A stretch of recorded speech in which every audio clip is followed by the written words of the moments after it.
Hare Krishna, welcome to Jigyasu YouTube channel, and now in this video we are going to talk about why we should eat only Krishna Prasadam. So without any further delay, without any further ado, let's get started the video. तो सबसे पहले हम बात करेंगे यहाँ पर कुछ philosophy की बात करेंगे। फिलोसॉफी की बात करने के बाद में हम बात करेंगे कुछ साइंटिफिक बात, और यहाँ पर हम सबसे पहले जैनिज़्म की फ़िलोसॉफी के बारे में बात करेंगे, बिकॉज जैनिज़्म की फ़िलोसॉफी ज़्यादा प्रैक्टिकल मानी जाती है। हालांकि हम अपनी जो फ़िलोसॉफी चलती है, जो भगवत फ़िलोसॉफी है, जो हमारे अचिंत्य दर्शन चलता है, उसकी फ़िलोसॉफी के बारे में भी हम बात करेंगे। तो सबसे पहले जैनिज़्म की फ़िलोसॉफी के बारे में बात करेंगे। जैनिज़्म के अंदर आपको पता होगा अहिंसा परमो धर्म एक कोट चलता है। तो यहाँ पर जीवों को प्रोटेक्शन देना यहाँ का अल्टीमेट एम है, यानी कि अहिंसा ना करना, मतलब हिंसा ना करना, राइट। अहिंसा परमो धर्मा, यानी कि जीवों के प्रति हिंसा ना करना, उनको मारना काटना नहीं, उनको सताना नहीं, ये सारी चीज़ें उसके अंदर इंक्लूड होती है, राइट। तो जैनिज़्म के अंदर एक चीज़ चलती है कि वो लोग आलू नहीं खाते। आलू मतलब वो कैटेगरी कंदमूल की आती है, जैसे शकरकंदी आती है, गाजर आती है, मूली आती है, या बहुत सारी ऐसी चीज़ें होती है जो कंदमूल की कैटेगरी के अंदर आती है। तो वो चीज़ें जैनिज़्म के अंदर नहीं खाई जाती है। इसके पीछे जो रीज़न बताते हैं वो ये बताते हैं, बिकॉज़ बहुत सारे छोटे बैक्टीरियाज़ आलू के अंदर पाए जाते हैं, और आलू वो इसीलिए नहीं खाते। आलू ही नहीं, कोई भी जो कंदमूल होते हैं उनके अंदर जो बहुत सारे बैक्टीरियाज़ होते हैं, उनकी हत्या ना हो, उनके प्रति हिंसा ना हो, इसी कारण से जो जैनिज़्म की फ़िलोसॉफी फॉलो करते हैं वो लोग मूली, गाजर या जो भी कंदमूल है वो नहीं खाते। हालांकि जो कुछ लोग हैं जैनिज़्म के अंदर वो इस चीज़ को खाते हैं। जैनिज़्म के अंदर दो चीज़ें हैं, एक श्वेतांबर दिगंबर दोनों चलती हैं, तो वो आप खुद देख लीजिएगा। इसके अलावा मैं बात करता हूँ जैनिज़्म के अंदर जो बिलीव है उसकी। तो जैनिज़्म के अंदर जो बिलीव है वो ये है कि जो कंदमूल होता है उसके अंदर बहुत सारे बैक्टीरियाज़ होते हैं, जो टाइनी जीवा होते हैं, बहुत सारे छोटे छोटे बैक्टीरियाज़ होते हैं। और हालांकि ये बात सच भी है कि बहुत सारे बैक्टीरियाज़ होते हैं। तो आगे हम कुछ चर्चा भी करेंगे, एक आलू पर हम रिसर्च करते हैं। सो लेट्स टॉक अबाउट आलू। तो यहाँ पर देखो, ये है एक पूरा, यहाँ से लेकर यहाँ तक ये आलू है। मतलब हमारे पास जो आलू अवेलेबल है वो ऐसा है। इसके ऊपर जो सबसे पहला पार्ट आता है वो स्किन आती है, इसको बोलते हैं आलू का छिलका। तो जैसे हम गर्म करते हैं, उबालते हैं, तो आलू के छिलकों को हटा देते हैं।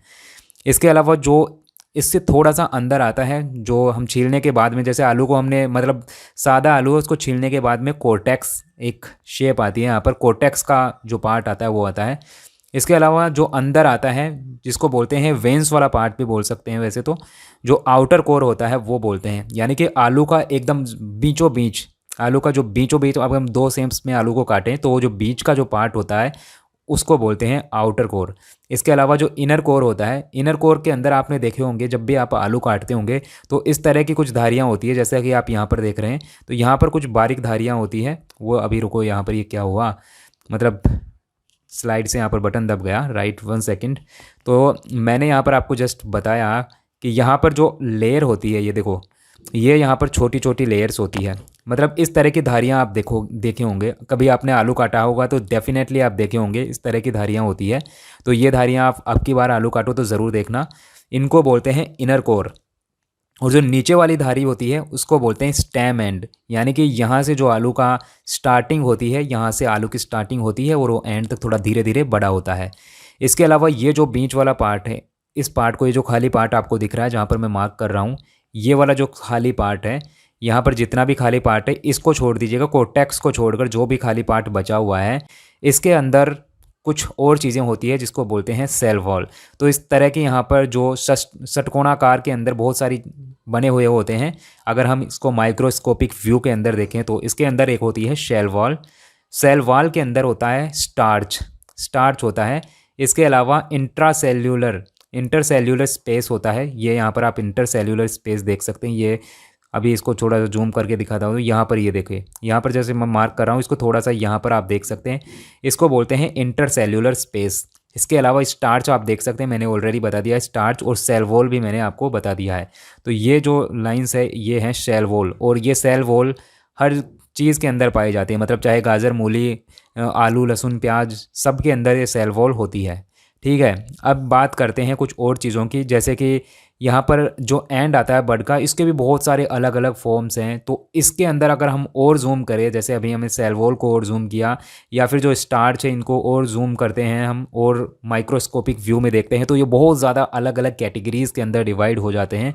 तो हम यहाँ पर एक वेबसाइट से, हम आपको यहाँ पर साइंटिफिक रिसर्च वाली वेबसाइट है, तो यहाँ से हम आपको मैं बताने की कोशिश करूँगा अगर आप समझते हैं तो यहाँ पर देखो ये बहुत ज़्यादा टाइनी टाइनी, देखो अलग अलग टाइप्स दे रखी हैं। तो अलग अलग टाइप्स के अंदर यहाँ पर बहुत सारे जो बारी टाइनी जो बैक्टीरियाज़ है वो यहाँ पर बता रखे हैं।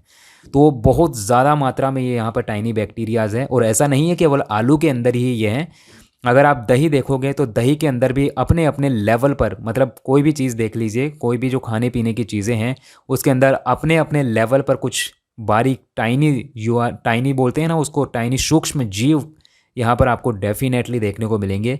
और ये सूक्ष्म जीव, इनका होना बहुत ज़्यादा ज़रूरी भी है एक आलू की जो ग्रोथ है उसके लिए। अगर ये जो बैक्टीरियाज, ये छोटे छोटे सूक्ष्म जीव नहीं होंगे तो आलू की जो ग्रोथ है वो इतनी ज़्यादा नहीं होगी। तो ये बहुत इम्पोर्टेंट रोल प्ले करते हैं एक आलू की जो ग्रोथ है उसको बढ़ाने के लिए। तो हमने ये सारी चीज़ें देख ली है। तो जैनिज़्म के अंदर जो लोग हैं, जो जैनिज़्म को फॉलो करते हैं, वो लोग इसी कारण से आलू नहीं खाते, और साथ ही साथ में वो प्याज लहसुन भी नहीं खाते। तो उनका वो अलग बिलीफ है। खैर आई डोंट नो वो उनका क्या बिलीफ है, राइट है ना। बट हम अब बात करेंगे जो भगवत गीता के अंदर भगवान श्री कृष्ण कहते हैं। तो भगवान श्री कृष्ण भगवत गीता में बताते हैं द 3 टाइप ऑफ फूड, यानी कि 3 टाइप का फूड बताते हैं, सतो, रजो और तमो। जिसके अंदर भगवान ने, हमारे जो वैष्णव आचार्य हैं उन्होंने भी बता रखा है कि अलग अलग कैटेगरी से कौन से फूड का क्या प्रभाव पड़ता है। हालांकि आपको ये बता दूं कि मेडिकल साइंस ये चीज़ को मानती है कि किस चीज़ को खाने से हमारे शरीर पर क्या प्रभाव पड़ता है, लेकिन हमारा जो दर्शन है, हमारी जो फिलोसॉफी है उसके अंदर ये भी जानते हैं कि कौन से खाने से हमारे ब्रेन पर, हमारी बॉडी पर, हमारी कॉन्शियसनेस पर क्या फ़र्क पड़ता है। तो 3 कैटेगरीज़ के अंदर जो फूड है उसको कैटेगराइज़ किया गया है, तमो, शतो और रजोगुण, यानी कि गुण के बेसिस पर इस फूड को कैटेगराइज़ किया गया है। और भगवान को हमेशा शतोगुणी आहार का ही भोग लगता है। तो भगवान साफ साफ भगवत गीता के अंदर कहते हैं युक्ताहार विहारस्य युक्त चेष्टा कर्मसु, है ना।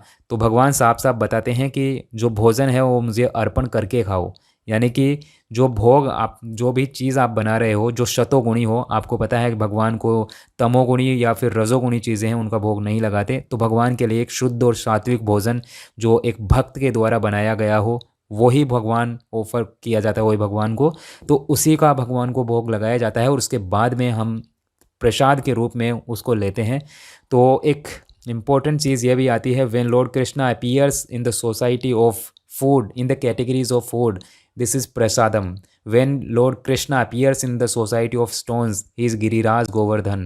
And when Lord Krishna appears in the society of literature, he is Srimad Bhagavatam.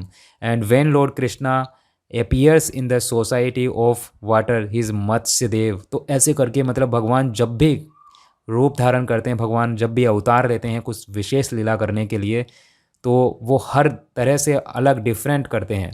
ठीक है, तो हमारा जो मेन टॉपिक था ये था कि हमें भगवान को ऑफ़र किया हुआ फूड ही लेना चाहिए। और इसका जो रीज़न है वो ये है कि भगवान बताते हैं कि जो पाप कर्म यहाँ पर हो गया है, यानी कि यहाँ पर इतने सारे बैक्टीरियाज़ हैं ये मर गए हैं, यानी कि ये बहुत सारे बैक्टीरियाज़ हैं ये डेड हो गए हैं, मर गए हैं, यहाँ पे हिंसा हो गई है। तो इस पाप कर्म से बचने के लिए अगर आप भगवान श्री कृष्ण को भोग लगाओगे और भोग लगाने के बाद में आप प्रसाद पाओगे तो भगवान उसमें अपनी कृपा भर देंगे और जो पाप कर्म है उसको भगवान स्वयं ले लेंगे। ध्यान दीजिएगा, भगवान क्या कहते हैं कि जो पाप कर्म तुमसे हो गया है, जीवों की जो हिंसा हो गई है, उस पाप कर्म को मैं समाप्त कर देता हूँ और उसके अंदर मैं अपनी कृपा इंजेक्ट कर देता हूँ, अपनी कृपा डाल देता हूँ। तो जो प्रसाद होता है उससे भगवान की कृपा भी मिलती है और साथ हम पाप कर्म से भी बचते हैं। इसी तरह से एक इम्पॉर्टेंट चीज़ ये भी आती है कि 99% लोग कलयुग से सीधे नर्क में ट्रांसफ़र हो रहे हैं और उसका रीज़न यही बताया जाता है कि जो लोग हैं वो सीधे भोजन को खा लेते हैं भगवान को बिना ऑफ़र किए हुए।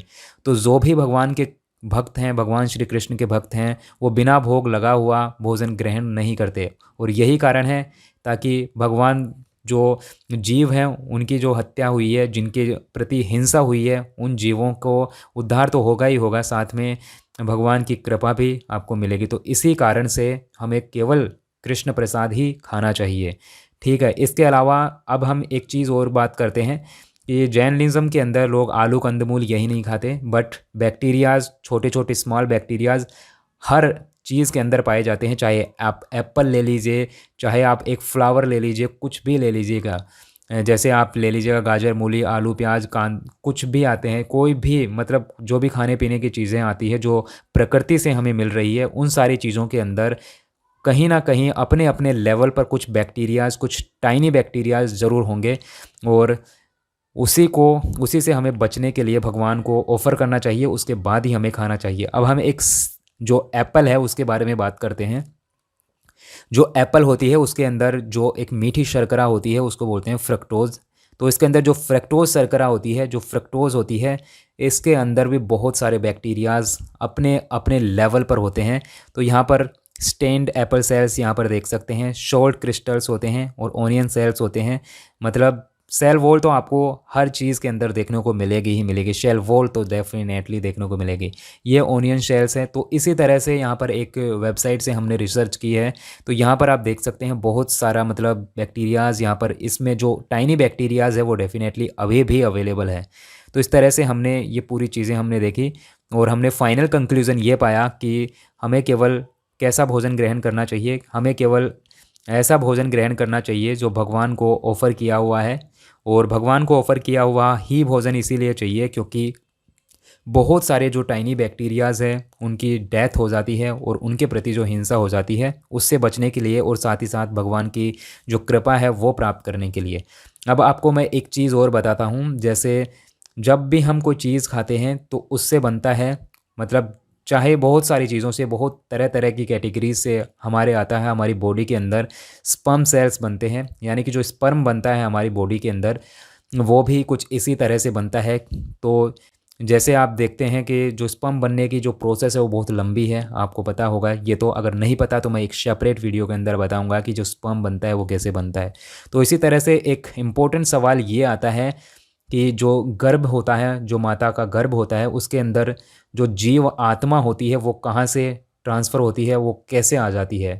यानी कि किसी स्त्री ने किसी बच्चे को जन्म दिया तो उसके अंदर तो आत्मा नहीं थी, क्या उसके अंदर तो एक ही आत्मा थी। मान लीजिए एक स्त्री है, उस स्त्री के अंदर केवल एक ही आत्मा थी, तो जो दूसरे उसने जो गर्भ से बच्चे को जन्म दिया तो उसके अंदर जो आत्मा है वो कहाँ से आ गई। सवाल ध्यान से सुनिएगा। सवाल ये है कि एक स्त्री है, उसने एक बच्चे को जन्म दिया, बट हम तो ये मान के चलते हैं कि जो सोल है उसके पास केवल एक ही सोल है, यानी कि एक ही आत्मा है। तो उसने बच्चे को जन्म कैसे दिया, यानी कि दो आत्मा कैसे बना दी। तो इसके ऊपर ये चीज़ आती है कि जो स्पर्म होता है उसके थ्रू जो आत्मा होती है वो ट्रांसफ़र होती है, उस स्पर्म के थ्रू आत्मा आपसे बनती है, यानी कि आत्मा ट्रांसफ़र होती है, स्पर्म सेल्स के द्वारा जो आत्मा होती है वो जाती है। और जो हमारा स्पर्म बनता है, यानी कि जो हमारा वीर्य बनता है, वो बनता है बहुत सारे तरह के जो हम भोजन खाते हैं उससे हमारा वीर्य तैयार होता है।